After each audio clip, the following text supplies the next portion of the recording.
নিমখ হোৱা নাই দালিত নিমখ হোৱা নাই আমাৰ কিয় নিমখ হল ইমান নিমখ হল ইমান কিয় নিমখ হল আমাক পুৰস্কাৰ দিব দিয়া নাই আপোনালোকে আমাক মাতি আনি কিয় ইমান আমাক পুৰস্কাৰ দিব দিয়া নাই দ্বিতীয় দলটোক আপোনালোকে কেনেকৈ পুৰস্কাৰ দিব পালে চাক আমাৰ কোনো দলৰ মানুহে কোৱা নাই এয়া ভাত এৰি থৈ দিছে চাক ইমান অপমান কৰিছে আমাক চাক চাক এয়া চাক আমাক খাব দিয়া নাই তেওঁলোকে খাই আছে তেওঁলোকৰ কিন্তু ভাত আঞ্জাত নিমখ দিয়া নাই এয়া চাক আমি এক্সট্ৰাকে আনিছিলো তো আপোনালোকে খাও না আমি নাখালো এইটো হ'ব দিয়ক আপোনালোকে আমাক বিদায়টো দিয়ক প্ৰভুসকল আমি যাম দিয়ক আমি বেয়া নাপাওঁ নালাগে হাত জোৰ কৰিব আপোনালোকে আমাৰ জোঠা হলতো নহ'লে খাই চাব দিলো হয় নিমখো নহয় ইমান অপমান কিয় কৰে আপোনালোকক আমি হাত জোৰ কৰি হ'ব দিয়ক হ'ব আমি একো জানিব যে কৈছো হ'ব দিয়ক হ'ব দিয়ক কোনোবাই কিবা কৈছি হ'ব দিয়ক এইটো কৈছো দাদা এইটো কৈছো এইটো কিয় নকৰিম আপোনালোকে আমাক নিমখ মাৰি ভাত দিছে ইয়াত কিয় নকৰিম আমি আপোনালোকক হাত জোৰ কৰি কৈছো যদি কোনোবাই বেয়া কাম কৰিছে কি পাপত দিবি মৰব এইটো এইটো কৰিছে এই কাৰণে যে আপোনালোকৰ মাজত মানে কি নামত পুৰস্কাৰ দিব বিচাৰিছিল কিন্তু তেখেতসকলক পুৰস্কাৰ দিব নিদিলে আৰু সেই কথাটো কাৰণে মোক ক্ষমা বিচাৰিব কৈছিল মই ক্ষমা নিবিচাৰিলো সেইটো কাৰণে আজি আপোনালোকে আমাক নিমখ বেছিকৈ দিছে গতিকে এটা বাৰ্তিক ভালকৈ ভাত দিলে এটা বাৰ্তিক নিমখ বেছি কৰি দালিত কিয় দিলে কি কাৰণে দিলে আপোনালোকে যদি অপমান কৰিব মাতি আনিছিল আমাক নাম গাব মাতিব নালাগিছিল কিয় মাতিছিলে আপোনালোকে আমাক লৈ লওক আমি আগতে হাত জোৰ কৈছো যদি ব্যতিক্ৰমত কোনোবাই কিবা বেয়া কাম কৰিছে আমি এনেকুৱা কোনোদিন কৰা নাই আৰু নকৰ কোনোদিন আৰু যদি কোনোবাই চাক ইয়াত নিমখ এতিয়া জোঠা হৈছে না যদি কোনোবাই এনেকুৱা বেয়া কাম কৰিছে এই হৰি মন্দিৰৰ নামত কৈছো তেওঁ পাপত ডুবি মৰব লাগিব মই আপোনাক কলো মোৰ নাম দলটিৰ নাম হৈছে নপ্ৰভাতী ছোৱালী আমাৰ নামটো ৰাইজে খুব ভাল পাইছে গোৱাৰ পিছত মানে কি ৰাইজে দুজনমান মানুহে বয়সস্থ মানুহে মোক পুৰস্কাৰ কৰিব আহিছিল তেওঁলোকে মানে কি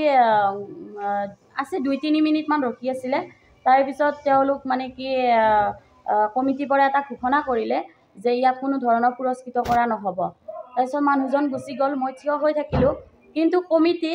মোক বহিব নোকোৱাকৈ মানে কি কমিটি এইটো কৰিলে যে সেইটো পাৰ্টিক নাম আৰম্ভ কৰিব ক'লে মই কিন্তু থিয় হৈ থাকিলোঁ তেতিয়া মোৰ অলপ বেয়া লাগিছিল আৰু বেয়া লগাৰ লগে লগে মই তেতিয়া মাইকৰ ফোনটো আনি কিনে মই ৰাইজক কৈছিলোঁ যে নমস্কাৰ ধৰ্মপ্ৰাণ ৰাইজ আচলতে আপোনালোকে যিটো কাম কৰিলে আপোনালোকৰ যদি পুৰস্কৃত কৰাৰ কোনো মানে কি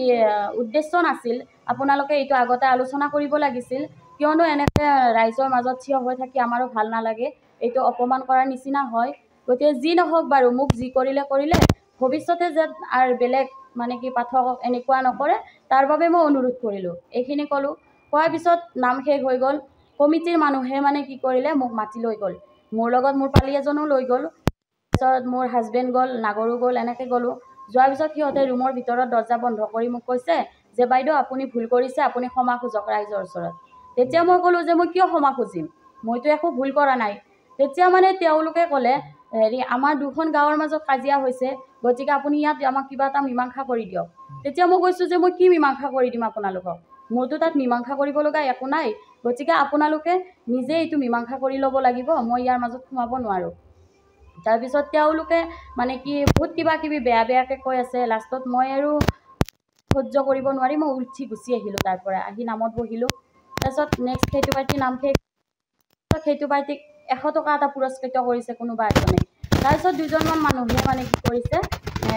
বিতৰ্ক কৰিছে আমাক পুৰস্কাৰ দিব নিদিলে তেওঁলোকক কেনেকৈ পুৰস্কাৰ দিব দিলে ভাত খাব মাতিল তেওঁলোকে ভাত খাব গ'ল তেওঁলোকে ভাত খালে 5 মিনিটমান পিছত আমাক মাতিছে আমি গ'লোঁ যাই আমাক ভাত দিছে একদম পায়সৰ নিচিনা আমাক এটা ছাইডত দিছে আৰু তেওঁলোকক এটা ছাইডত দিছে ইতিমধ্যে তেওঁলোকে পূৰা ভাত খায়ে আছে পায়সৰ নিচিনা ভাত পানী দিছে গৰম পানী হাত পুৰি যায় এনেকুৱা গৰম পানী দিছে তাৰপিছত দালি দিছে এনেকুৱা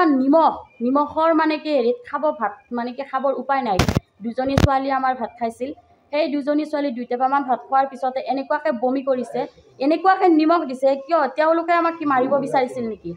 তেওঁলোকে আমাক মাৰিবৰ কাৰণে আমাক নামৰ দলটি মাতি নিছিল নেকি যদি তেওঁলোকে মাৰিব বিচৰা নাছিল ইমান দালিত আমাক কিয় নিমখ দিলে কি কাৰণে আমাক নিমখ দিলে গতিকে তেওঁলোকে আমাক কৈছিলে যে আমি ৰাইজৰ ওচৰত ক্ষমা বিচাৰিব লাগে